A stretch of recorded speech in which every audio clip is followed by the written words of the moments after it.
Bueno, ahora tenemos el honor de presentar a Jonathan Moernel, mejor conocido como Johnny. Es un joven interesado en educación, ciencia y políticas públicas. Está en permanente intento de deconstrucción. Hace un esfuerzo para que la diversidad, género, evidencias y datos sean ejes transversales a cualquier trabajo. Le gusta viajar, su adicción en cuarentena son los newsletters. Estudió tecnología en la Universidad Nacional de Quilmes y ahora está haciendo una maestría en políticas públicas y trabajó en proyectos educativos. Tuvo un breve e intenso paso por la administración pública. Esto no lo sabía. Tremendo. Impresionante. Bueno, bienvenido, Johnny. ¿Cómo estás, Steffi? Una alegría ¿Todo enorme bien, poder vos? acompañarlos esta tarde. Hola a todo el equipo de Nación Ciencia y a todas las personas que nos están siguiendo por YouTube. Una alegría enorme poder compartir esta conversación con ustedes. Qué bueno que nos estés acompañando. Gracias por la invitación. El honor es mío poder acompañarlos. Estuve siguiendo algunas de las charlas, la verdad es que muy buenas y súper interesante los invitados y las invitadas desde el viernes, e impresionante toda la movida de organización y de producción, así que gracias de nuevo por la invitación. Muchísimas gracias. Bueno, Johnny, te dejo el escenario. Es Genial. todo tuyo. Buenísimo. Bueno, les voy a compartir pantalla entonces. Avísenme ustedes si ven bien. ¿Ven la pantalla? Perfecto. Genial, buenísimo. Bueno, vamos a compartir en esta conversación un poco la idea es charlar acerca del uso de evidencias en las políticas educativas. Vamos a charlar un poco sobre el uso de evidencias en las políticas públicas en general, pero enfocándonos un poco en las políticas educativas en particular y pensando también cómo este escenario de pandemia requiere de alguna manera el mejor uso, la mayor utilización de evidencias para mejorar algunas tomas de decisiones en el ámbito educativo. Y para eso quiero pedirles, quizás ya lo vieron en el link en YouTube, que ingresen, ¿sí?, a Menti, ahí a ver si ven en pantalla. Les voy a pedir que ingresen desde el celular o desde una computadora que tengan a mano, para quienes puedan, a esta página que es www.menti.com, y con este código que ven en pantalla, que respondan a esta pregunta. Imagínense que yo soy el actual ministro de Educación, imaginemos de América Latina, y ustedes son mis asesores y mis asesoras en el Ministerio de Educación, y junto con el Ministerio de Salud tenemos que tomar una decisión sobre si debemos abrir las escuelas o si debemos mantenerlas cerradas. Entonces, les pido que respondan esta breve pregunta, que nos va a ayudar a pensar algunas cuestiones para esta conversación que vamos a tener en este ratito, y es básicamente, ¿deberíamos abrir las escuelas o las deberíamos mantener cerradas? Vamos a ir viendo, mientras tanto, si van apareciendo algunas respuestas. ¿Ven la pantalla? Ok, vamos a ver de nuevo.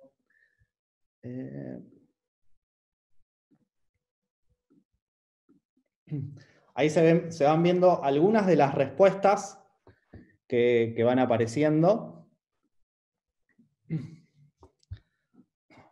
Bueno, fíjense, ahí siguen apareciendo algunas de las respuestas. Seguramente tenemos algún delay ahí con YouTube. Pero está, digamos, gran parte cree que las escuelas deberían mantenerse cerradas, y algunas personas, ¿sí?, consideran que deberíamos reabrir las escuelas. Bueno, un poco, ahora vamos a volver a la presentación. Aguárdenme un segundo. Esto de compartir pantalla en Zoom siempre es un problema. Frente a esta pregunta surge una primera cuestión, que es, bueno, como este personaje argentino dice, y las fotos y la evidencia, ¿dónde está la evidencia? O sea, frente a esta pregunta de si deberíamos abrir o no abrir las escuelas en este momento, surge esta primera cuestión, que es, bueno, ¿cómo tomamos esa decisión o en qué nos basamos para poder responder a esta pregunta? Y es un poco de lo que vamos a intentar charlar en este ratito que tenemos. Y tenemos esta primera pregunta, que es si la evidencia puede responder a esta pregunta. Hay distintas visiones acerca de esto, La cuestión es que tomar una decisión en relación a esto nos puede llevar a distintos escenarios. Mantener las escuelas abiertas, mantener las escuelas cerradas, tiene algunas consecuencias, y abrirlas también puede tener otras consecuencias. Entonces tenemos que tomar esta decisión de la mejor forma posible y con toda la información que tengamos a disposición. Y si no quisiéramos responder esta pregunta, pero nos pusiéramos en el escenario de prepandemia, ¿sí? Allá lejos por febrero, marzo, cuando todavía esto era un problema que parecía muy lejano, veíamos la situación, cómo estaba España, cómo estaba Italia, lo que había pasado en China o cómo evolucionaba la pandemia en China, nos poníamos en aquella situación y ahora ya no nos quedamos en este momento, nos ponemos en febrero, marzo de este año, hace unos meses atrás, y pensamos en esta misma pregunta. Si quisiéramos evitar una pandemia, si quisiéramos evitar la propagación del virus, ¿deberíamos cerrar las escuelas como forma de contener, como forma de contener la pandemia? Y ahí una de las cosas que surge nuevamente es con qué información contábamos o con qué información contaban los estados para poder tomar una mejor decisión en ese momento, una decisión de política sanitaria de alguna manera, pero también con fuertísimo impacto en el sistema educativo, como es la de cerrar las escuelas. Si pensamos en aquel momento qué pasaba, aquí comparto en pantalla algunas capturas de algunas noticias de aquel momento. Fíjense que las fechas son del 13 de marzo, algunas, en donde en Argentina, ¿sí? Y esto fue similar en varios países de América Latina, por ejemplo, el 13 de marzo, el gobierno nacional en Argentina decía abiertamente que por ahora las escuelas se iban a mantener abiertas. Incluso el 13 de marzo, el mismo ministro de Salud de la Nación en Argentina informa abiertamente, ¿sí?, que cerrar las escuelas sería contraproducente. Y no estoy poniendo acá en valor un juicio de valor sobre esas declaraciones, sino simplemente estoy intentando que pensemos cómo en aquel momento, 13 de marzo, el Estado, en ese caso el gobierno, tenía distinta información sobre qué convenía hacer, si cerrar las escuelas o mantenerlas abiertas, y cómo unos días después, el 16 de marzo, 3 días después de que el mismo gobierno decía que quizás era contraproducente cerrar las escuelas, el mismo gobierno toma una decisión de cerrarlas. Obviamente porque con una situación de pandemia mundial, la situación venía cambiando muy rápidamente de día a día, eligen tomar las riendas de la situación y finalmente deciden cerrar las escuelas. Entonces, fíjense cómo la evidencia que en ese momento había podía hacer que de un día para el otro se tomaran distintas decisiones, y recién lo escuchaba en la charla anterior también con algunos otros países que habían decidido, bueno, en 10 días nos reunimos y vemos cómo sigue la situación, y tuvieron que adelantar esas reuniones para tomar decisiones de forma más rápida y de forma anterior a lo que lo habían pensado, dado cómo cambiaba la situación. Entonces, si pensamos específicamente qué se sabía en ese momento acerca de qué efectos podía tener cerrar las escuelas, nos teníamos que poner a pensar en otras situaciones, muy similares en algunos casos, pero también muy distintas, porque ¿cuántas pandemias de esta magnitud recuerdan ustedes o recordarán las personas que en ese momento tenían que tomar algunas decisiones? Entonces, había algunas investigaciones que permitían saber cuáles eran los posibles efectos que podía tener cerrar las escuelas. En primer lugar, había algunos estudios, algunos metaanálisis, o sea, que investigaban distintas investigaciones y que mostraban que de alguna manera cerrar las escuelas podía ser una buena medida no farmacéutica, que es como se conocen a algunas de estas medidas que son para contener pandemias y que no necesariamente cuando no hay vacunas o cuando no hay algunos medicamentos tienen que tomarse para poder contener estas situaciones. Se sabía en ese momento que cerrar las escuelas podía ser una buena medida no farmacéutica para contener una pandemia, pero que dependía mucho del momento en el que se tomaba esa decisión y la forma de implementarla. ¿Por qué es esto? Porque claramente no es lo mismo, por ejemplo, cerrar las escuelas cuando la pandemia ya está muy avanzada en ese país, que tomar esa decisión de antemano a la pandemia y anticiparse un poco al desarrollo de, por ejemplo, una enfermedad en un determinado país.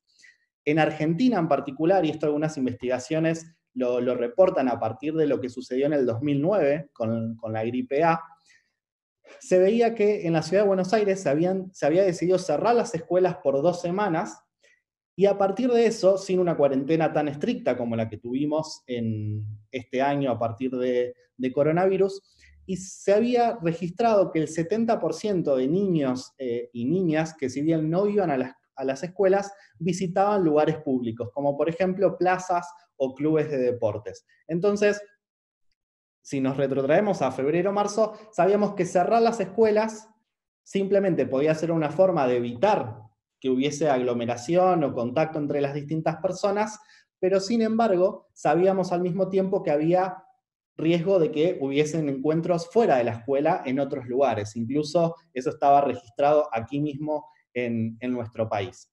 Por otro lado, también se sabía que, si bien cerrar las escuelas podía ser una medida que tuviese buenos resultados para contener la pandemia, también era difícil aislar el efecto precisamente del cierre de las escuelas, porque justamente cuando se cierran las escuelas, también en general se toman otras decisiones en simultáneo que no permiten entender o medir de alguna manera cuál es el efecto preciso que tiene cerrar las escuelas para contener la pandemia. Lo que sí se sabía en ese momento era que cerrar las escuelas tenía enormes efectos negativos, y sobre todo efectos negativos y desiguales en las distintas poblaciones. Vivimos en países en América Latina que tienen enormes niveles de pobreza y de desigualdad social, y el cierre de las escuelas ya se sabía en ese momento que afectaba principalmente a las personas de menores recursos. Es decir, que tomar esa decisión desde la política pública también implicaba tener en cuenta que eso podía tener enormes efectos en términos de desigualdad. Las personas que tenían menores recursos iban a ser más impactadas por el cierre de escuela que las personas que tenían más recursos.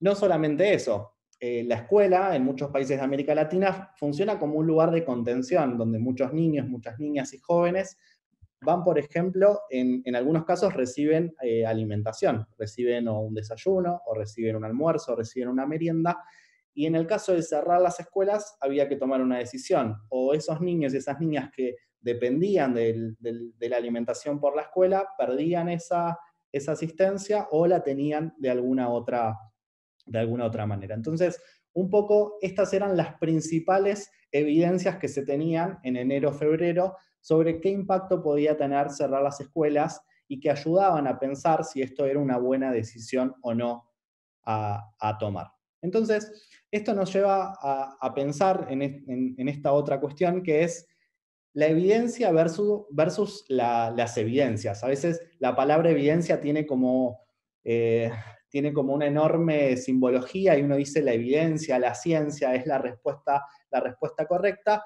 pero las evidencias que uno puede tomar para tomar decisiones están encausadas en varias cuestiones que tienen que ver no solamente con la investigación y con la evaluación y la sistematización de procesos y de conocimientos, sino también con las experiencias, con el contexto, ¿sí?, sobre cuándo se va a tomar una determinada decisión, pero sobre todo por preferencias o valores de los actores centrales que tienen que tomar esa decisión. Entonces, hay un montón de situaciones que pueden ser consideradas evidencias. Hay información científica, pero también hay otros tipos de evidencias que obviamente no los vamos a catalogar de la misma manera, y no a todos les tenemos que dar el mismo nivel de importancia.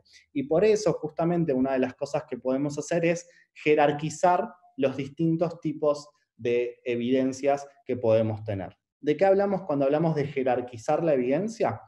Bueno, una de las evidencias, uno podría decir, la típica anécdota personal.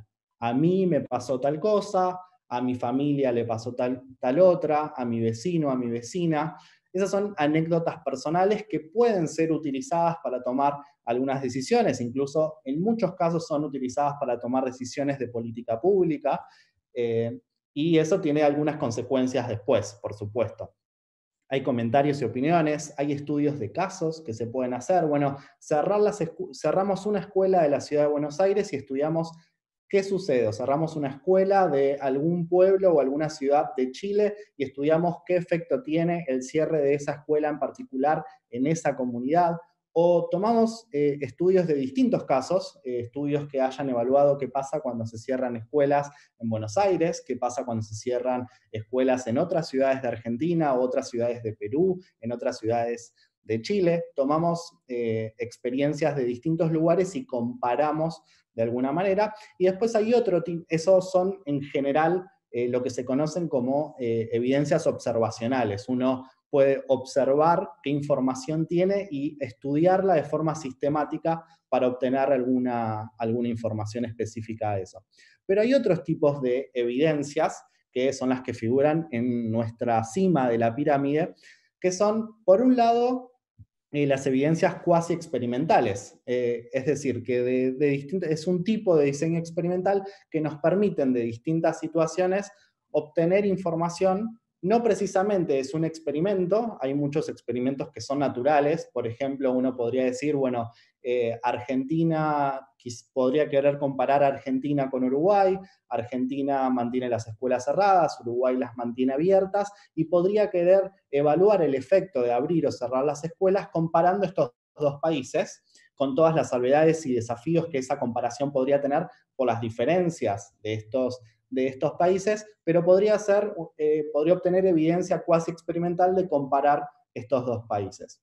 Después, otro tipo de evidencia son los RCT, que son tratamientos controlados y aleatorios, o experimentos controlados y aleatorios, donde uno toma una decisión de construir distintos grupos y aplicar distintos tratamientos a cada uno de esos grupos, que en general tienen que ser grupos muy similares, aplica distintos tratamientos y luego evalúa cuál es el efecto que tuvo de aplicar ese efecto en cada uno de esos grupos.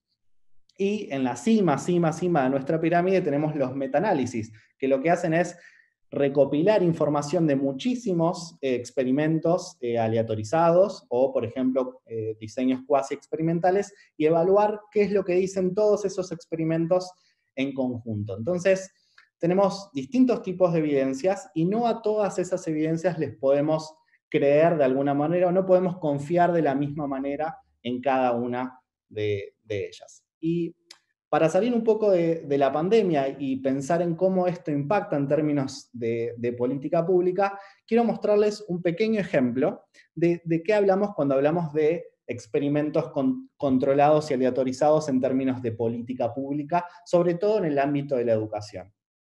Y para eso les quiero contar este caso que ven en pantalla, que es una investigación que, entre otros investigadores e investigadoras, hizo también Melina Furman, que es integrante de Expedición Ciencia, donde básicamente toman distintos grupos de escuelas públicas de la ciudad autónoma de Buenos Aires, en Argentina, y dividen un grupo de 30 escuelas en 3 grupos distintos. Por un lado tienen un grupo control, que es el grupo 1, por otro lado tienen un grupo tratamiento 2 y un grupo tratamiento 3, en donde básicamente lo que quieren es evaluar el efecto de distintos tratamientos de capacitaciones a docentes, pero lo que evalúan es no cuánto aprenden los docentes, sino que básicamente lo que quieren saber es cómo impactan distintas estrategias de capacitación a los docentes sobre cuánto aprenden los estudiantes que van a esas escuelas. Entonces, construyen 3 grupos distintos a un grupo docente, y esto lo hacen específicamente con un tema de ciencias naturales, que es el cuerpo humano, y trabajan con docentes de 7º año, ¿sí? Del sistema educativo de la Ciudad de Buenos Aires, y en un grupo que es lo que le llaman el grupo control, lo que hacen es dictar una capacitación de 4 horas a esos docentes sobre cómo enseñar cuerpo humano en los cursos que ellos tienen a cargo. A otro grupo de escuelas, lo que hacen, además de la capacitación a los docentes, es entregarles a los docentes una guía estructurada muy clara sobre qué tenían que hacer para explicar el cuerpo humano en el aula a lo largo de un par de semanas que les iba a llevar tratar este tema en clases. Y por otro lado, a otro grupo de escuelas, a los docentes, además de la capacitación y la entrega de una guía estructurada, con el paso a paso de cómo dar un tema, también lo que hacen es acompañar con tutorías, con coaching, a los docentes una vez por semana durante un determinado lapso de tiempo. Al final de los 3 tratamientos, lo que hacen es medir, ¿sí? Queremos medir qué efecto tuvieron los distintos tratamientos en cada una de las escuelas con cada uno de esos tratamientos. Y lo que hacen es armar un tipo de examen estandarizado basándose en exámenes estandarizados de PISA, donde evalúan las competencias científicas de los estudiantes en el área de las ciencias naturales, y básicamente establecen 3 tipos de herramientas o de aprendizajes que los estudiantes podrían tener a partir de estas clases. Por un lado, herramientas básicas, que en el caso del cuerpo humano tenían que ver con, por ejemplo, reconocer algún órgano del cuerpo humano. Herramientas medias, que incluían, además de reconocer un órgano en el cuerpo humano, poder utilizar algunas herramientas del pensamiento científico, como por ejemplo pensar cómo resolver científicamente una pregunta que fuese investigable. Esto quiere decir, como herramienta, la posibilidad de poder pensar un experimento que responda a una pregunta, y herramientas altas del pensamiento científico, herramientas un poco más avanzadas de alguna manera, que permitirían, por ejemplo, sacar algunas conclusiones a partir de experimentos más complejos, la posibilidad de que los mismos estudiantes desarrollen sus propias preguntas investigables, y básicamente lo que encuentran en esta investigación, después de hacer las capacitaciones con las guías estructuradas y demás, es que el grupo 2 y el grupo 3, que incluyen la guía estructurada y la tutoría, tienen efectos muchísimo más altos de aprendizajes en los estudiantes, es decir, que los estudiantes de los grupos 2 y grupo 3 tienen mayores aprendizajes o llegan a aprendizajes no solamente básicos, sino también llegan a desarrollar algunas habilidades del pensamiento científico, a diferencia del grupo 1, donde solamente se dio capacitación a los docentes, ¿sí? Y eso es sumamente importante. Pero fíjense que encuentran una cosa más, y es que entre el grupo 2 y entre el grupo 3, que la diferencia es que en un grupo no tenían tutorías al docentes y en el otro sí, encuentran que la diferencia, ¿sí?, no es tan alta, es decir, que los estudiantes de las escuelas del grupo 2 que habían recibido los docentes capacitación y una guía estructurada, aprendían bastante bien, ¿sí?, algunas herramientas del pensamiento científico. Pero si uno miraba, y esto es lo importante en términos de política pública también, si uno miraba el costo de llevar adelante cada uno de estos tratamientos, el grupo 3 tenía un costo económico muchísimo más alto. ¿Por qué? Porque además de la capacitación y una guía estructurada, requería personal de tutores para poder acompañar a esos docentes por un lapso de 12 semanas. Entonces, fíjense cómo en términos de política pública uno puede pensar distintos experimentos que nos permitan interpretar cuáles son, en este caso, las mejores herramientas de capacitación a docentes para poder obtener mejores resultados en evaluaciones de estudiantes. La pregunta acá es, ¿podemos hacer un experimento para tomar todas las decisiones en materia de política pública y política educativa? Por supuesto que no. Eso no es viable por los tiempos que esto lleva, por los costos que esto tiene, pero sí es una forma más que nos permite tomar mejores decisiones en las políticas públicas y en este caso en particular en las políticas educativas. Vamos a seguir esto que les quiero contar rápidamente, que tiene que ver con algunas herramientas o algunos lugares que me parece que son sumamente interesantes para que quienes estén interesados en términos de política educativa, en términos de políticas públicas, en términos del uso de la evidencia, en cómo generar mejores políticas públicas, pueden utilizar como repositorios algunas de estas herramientas que existen, como por ejemplo JPAL, que es una organización internacional que está fundada por, entre otras personas, Esther Duflo, que fue Premio Nobel de Economía el año pasado, en donde realizan muchas investigaciones o muchas evaluaciones de impacto con esta metodología que permiten en distintas áreas, en salud, en economía, en desigualdad social e incluso en educación, tomar información de distintas estrategias y poder entender cuál es el efecto que esas distintas estrategias tienen para poder así ayudar a los distintos estados y a los distintos organismos encargados de tomar decisiones en el ámbito de las políticas públicas a que esas decisiones estén basadas en evidencia. Además de JPAL, que además tiene una oficina en Chile, para nuestros amigos y amigas que nos están escuchando desde allá, tiene una oficina específicamente en Santiago de Chile y han llevado adelante un montón de investigaciones de este tipo, los RCTs, experimentos aleatorizados y controlados, en distintos temas, pero principalmente en educación, y tienen investigaciones sumamente interesantes que les recomiendo seguir. Y así también existen otros organismos, como por ejemplo el Banco Interamericano de Desarrollo o UNICEF, que también realizan investigaciones y evaluaciones de impacto en temas de educación y permiten de esa forma que distintos estados en todos los niveles, nacionales, provinciales, estaduales y niveles locales, puedan tomar mejores decisiones. Entonces, ahora vamos a ver cómo vamos un poco con el tiempo acá. Recapitulando un poco, ¿sí? Pensamos en que hay distintos tipos de evidencias que las jerarquizamos de distintas maneras. Vimos un ejemplo de cómo se puede hacer un experimento en esto de políticas educativas que nos ayuden a tomar una mejor decisión. Vimos que hay organismos, hay grupos de investigación también que se encargan específicamente de hacer estas investigaciones. Y ahora pensando específicamente cómo hacer para utilizar, ¿sí?, estas evidencias en esta situación de post-pandemia. Y ahí surgen un montón de preguntas que tienen que ver con la post-pandemia o en esta situación que estamos atravesando actualmente sobre qué hacemos en el ámbito educativo.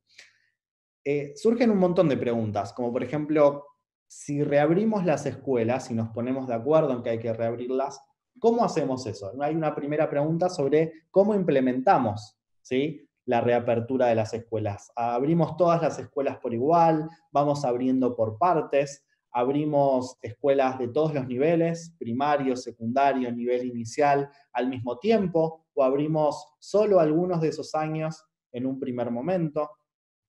Hay otras preguntas que tienen que ver sobre cómo estamos midiendo lo que está pasando durante la pandemia. Los niños, muchos niños y muchas niñas en América Latina y jóvenes también están siguiendo su continuidad pedagógica desde la casa, con distintas herramientas de educación a distancia, para las cuales el sistema educativo no estaba preparado de antemano, sino que fue una estrategia que tuvo que implementar de un momento al otro para no perder esa continuidad pedagógica. Sabemos que no estamos aprendiendo de la misma manera, sabemos que la mayoría de los niños y jóvenes están aprendiendo de otra manera y tenemos que sistematizar todo eso que está pasando y pensar qué es lo que sí están aprendiendo y qué es lo que no están aprendiendo en este momento y después ponernos de acuerdo sobre qué hacemos con esos saberes, qué hacemos a futuro.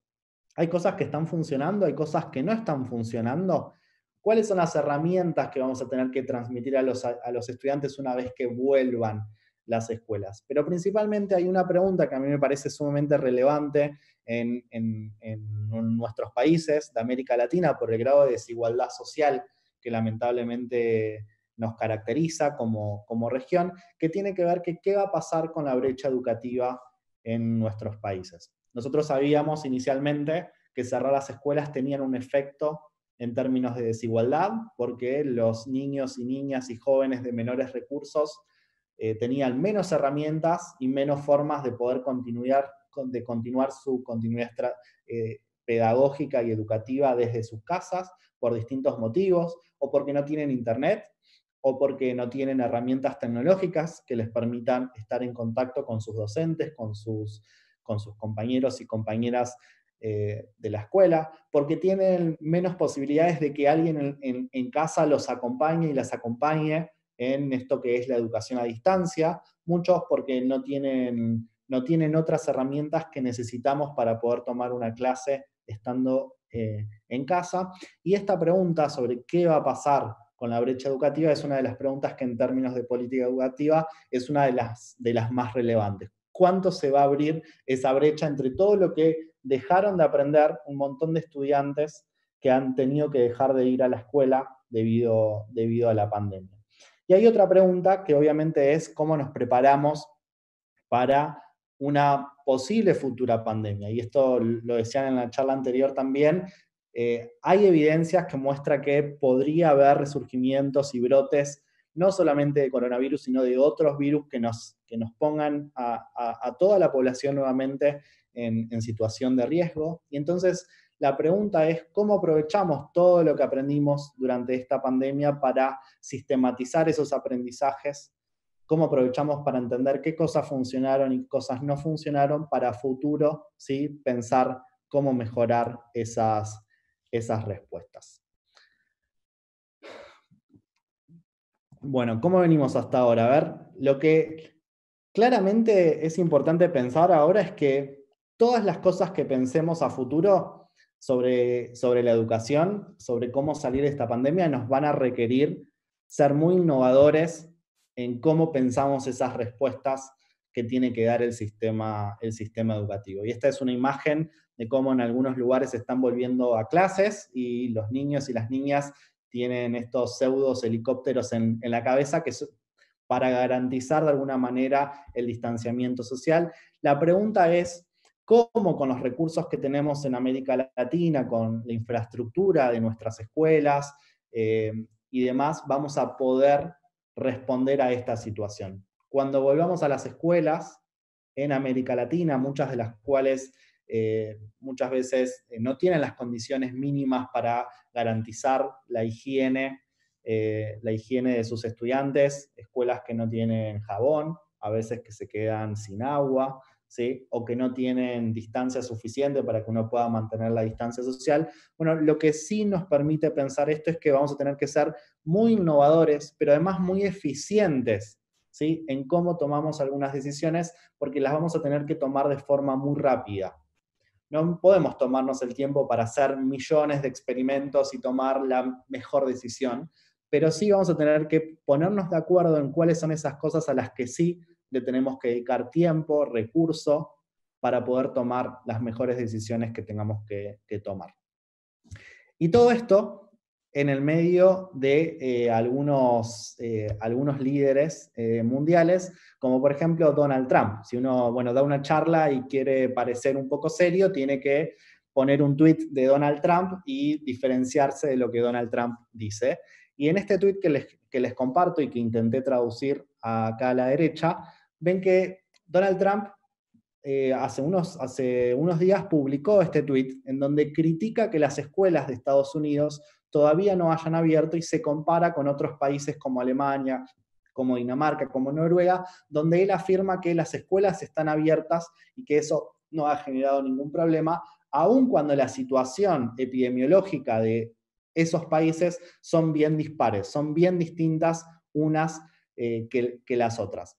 Entonces también acá entra una pregunta sobre, obviamente, ¿cómo hacemos para utilizar y tomar mejores decisiones? ¿Cómo hacemos para usar evidencia cuando muchos líderes, ¿sí?, de grandes países y de países sumamente importantes en el mundo, como por ejemplo Estados Unidos, sabemos que toman decisiones que no siempre están basadas en evidencia o que incluso la mayoría de las decisiones que toman están basadas en general en valores y en creencias o en preferencias personales, pero no necesariamente basadas en evidencia. Y ahí lo que yo creo es que la ciencia tiene un rol fundamental, ¿sí?, en cómo incidir en la política pública, no porque la ciencia tenga todas las respuestas, ni tenga las respuestas correctas, sino porque la ciencia, como una forma de ver el mundo y una forma de pensar y de estructurar el pensamiento, sí es una herramienta que nos puede permitir tener las mejores respuestas a aquellas preguntas que como sociedad nos hayamos puesto de acuerdo que tenemos. Y eso me parece sumamente relevante. Y en momentos donde muchas decisiones se toman de distintas maneras y no necesariamente a partir de la evidencia, Este es un libro que posiblemente muchos y muchas de ustedes ya conocen, que es Pensar con otros, de Guadalupe Nogués y del Gato y la Caja, que es sumamente interesante y está planteado en estos términos, ¿no? Cómo los valores y nuestras creencias muchas veces interfieren en cómo tomamos algunas decisiones, y uno de los capítulos es específicamente sobre el uso de evidencias en las políticas públicas. Así que simplemente esto para terminar.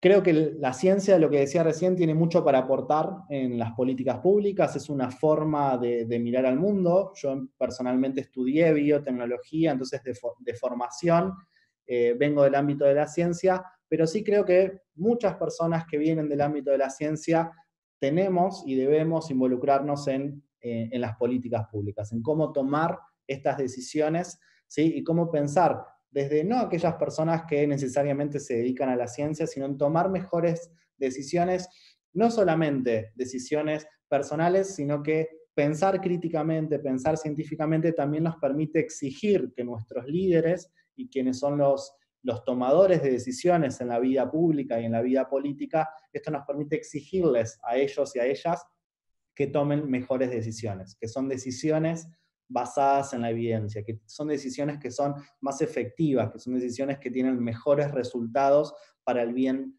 de la sociedad. Pero para eso tenemos que ponernos de acuerdo primero en que hacer políticas públicas es para una determinada para un determinado objetivo, y por eso digo que como sociedad nos tenemos que poner de acuerdo todavía en cuáles son las preguntas que queremos resolver, cuáles son los desafíos que queremos resolver, y ahí la ciencia es una forma más de ayudarnos a resolver esas preguntas que tenemos. No es la única manera que tenemos, eso desde ya, hay distintas formas de resolver esas preguntas que podemos tener, interfieren cuestiones culturales, interfieren cuestiones políticas, interfieren un montón de cuestiones que son sumamente importantes, pero la ciencia como tal tiene algo para decirnos acerca de cómo resolver estos desafíos en la sociedad.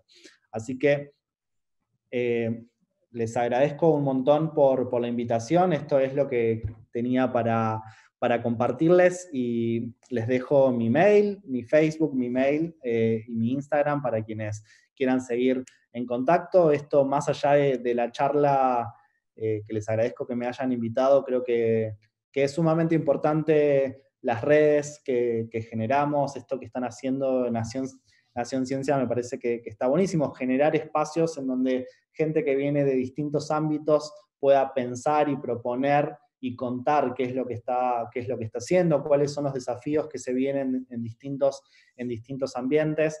Quienes tengan la posibilidad, cuando se pase la pandemia, de viajar, de generar vínculos, de activar las ideas que tengan, la verdad es que me pone súper contento ver las ganas que tienen de hacer cosas como jóvenes, así que los invito y las invito a seguir haciendo estas cosas que están buenísimas.